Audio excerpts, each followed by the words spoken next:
So basically, without scrubbing, you can see how the Mopar Combustion Chamber Cleaner lift all the carbon. And I haven't scrubbed that one yet, but this is how basically look after adding that in some WD-40. You have to let it sit basically for 5 to 10 minutes, and it will dissolve the carbon.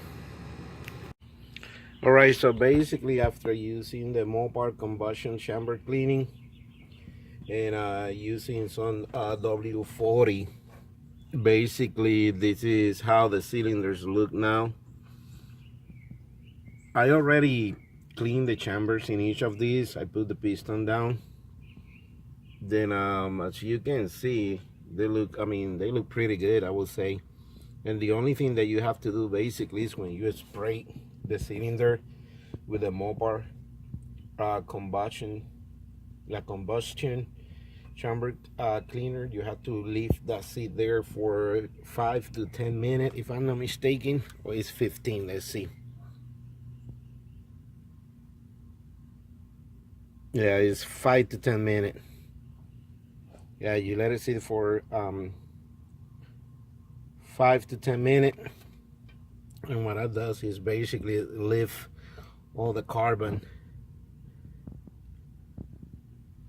And this is how it looks now. So I spray the WD-40